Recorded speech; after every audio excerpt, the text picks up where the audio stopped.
Thank you, members of the press. Just to announce to you that I'm finally here.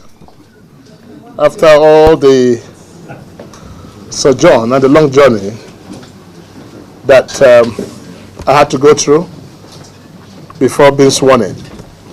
As you could see, I'm the only one being sworn in today. I should have been sworn in with others yesterday, but circumstances beyond my control did not give me a chance to be sworn in along with others. So that gives me a special privilege to be sworn in alone. But basically, I thank God Almighty that I'm finally here to resume duty as a Senator of the Federal Republic. And I'm here basically to do certain things that are very dear to my heart.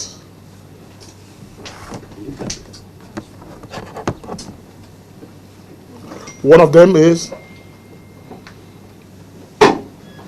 I haven't realized that the bridges connecting the southeast to the rest of the Nigerian nations and the other ethnic groups seem to have been very faulty, resulting from the politics we have played in the southeast. It will be my pleasure to rebuild this bridge, to reconnect this bridge, so that the southeast people will move along at the same pace with other geopolitical zones politically. My second mission to the National Assembly will be what has been very dear to my heart and which I have practiced as a governor of Imo State, to see the possibility of making free education a reality so that the children of the poor can go to school. If I achieve this, I'll be glad that I have achieved what I decided to do as a member of the Senate. The third one is I'm concerned about the killings and destruction of lives in the northern part of this country, especially the northeast, and recently Zamfara and Kaduna. Whatever we can do at the floor of the Senate to help the executive curb these insurgents will be to my greatest pleasure. I'll be here to work with my colleagues, and I'll be happy to work with my colleagues.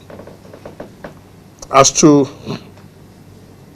what has happened before my coming as a senator, I want to thank especially the Judiciary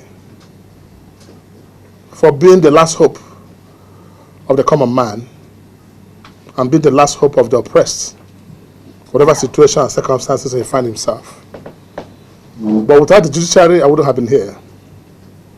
And I also want to thank the INEC for owning up boldly and do the right thing, which goes a long way to explain that all those accusations were unfounded of my person. And so I am very thankful to INEC for having released my certificate of returns and having been sworn in. So I'm ready to go. But for me, it will be a learning process. I was only at this National Assembly sometimes many years ago when we made the 1994 Constitution during the National Constitutional Conference with Karibo White, with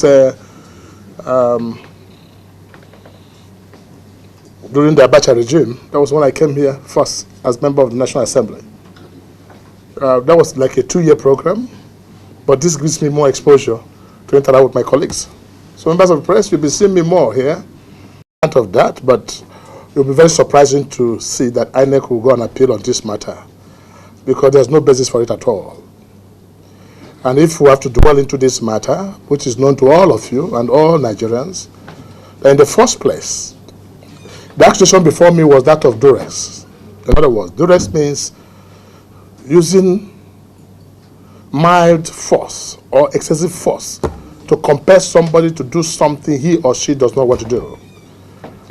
But how would you have carried out an act of duress in a returning hall where you have the SSS, the police, and you have the agents of the party, and everyone there watching, and in my own person as executive governor, working maybe gun or machete or something, asking them to write a result on my behalf. That never happened. Even if I was to be a spirit, someone would have seen me doing that. So that is not true. I think there's maybe other reasons other than the word of duress. And if there was a duress assuming, I think INEC would have set up a committee to find the facts, whether it is correct or not. So INEC simply became a judge in their own matter. If a committee was set up to review whether actually there was a duress or not, then they will come up to say, yes, Rochas did this, and then they'll have a course of action. But in this case, they assume whatever somebody told them 5 days after election has been concluded, announced, declared. Somebody came up to issue of duress, and you accept to be a reality, the truth, without any evidence. Means that I think there's more to duress than duress itself. It's a political bridge. And not a bridge in the sense of bridge, but it's a political bridge. So that's why I'm here, and there's need for the Igbos to mend fences, political fences, relate with every Nigerian, play the politics in Nigeria way of politics, and get this right. And that will help them for the development of the Southeast, politically. So I think it's just a common knowledge that we're neither here nor there now politically, not with the ruling party, neither are we making any impact in the opposition party. So there's need for the Southeast to get married to the rest of the nation politically. And you understand what I'm talking about? 2 last questions, one from Oweda Bajileke and the other from...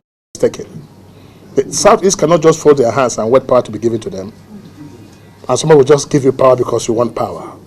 Power does not go with sentiments some of the times, it goes with issues on ground. And democracy is about the people, a majority of the people. And Southeast alone cannot make themselves president. So you cannot be talking about Igbo presidency, it doesn't exist. So you might be talking about Nigerian president of Igbo extraction, but that is also depending on what other geopolitical zones think about the issue. So Igbos cannot just be president alone. I think they have to do more job. Interact with people, relate with people, because Nigerians have grown beyond ethnic sentiments of some sort. And as we grow better in democracy, you now realize that people will be talking about issues rather than sentiments of where you come from. For me, what is important in our country is that let power be given to that person who has something upstairs and who can put food on the table of the common man, irrespective of his religion or where he comes from. That's all the Nigerian asks for. And that's what we should be thinking about, rather than this emphasis on where you come from. You are Igbo, you are Hausa, you are Yoruba, you are... Of what sense does it make if you are Igbo and you become a president and Igbos are hungry, Yorubas are hungry, Hausas are hungry?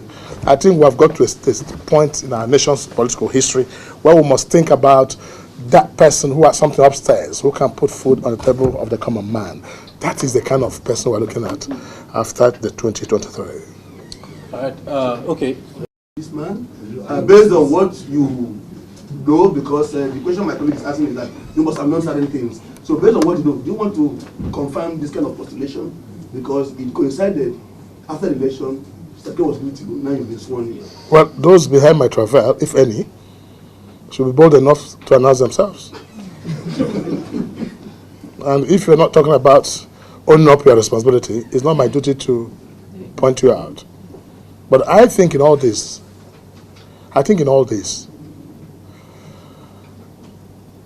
every man is created by God with his destiny, which must surely come to pass at every given time. Time will tell, and that's where we are. As to running for any principal office, that's far gone, and I congratulate those who have won, and I think they merit it from my own assessment. So whether I contest or I'm going to contest, I didn't contest, is immaterial. What is important to me is that we'll build a new Senate, worthy of emulation by nations of other world. I think we can do that. And with the quality of people I've seen so far, my heart gladdens that we might have one of the best Senate in the history of Nigeria. Thank you very much, Your Excellency. Thanks for coming.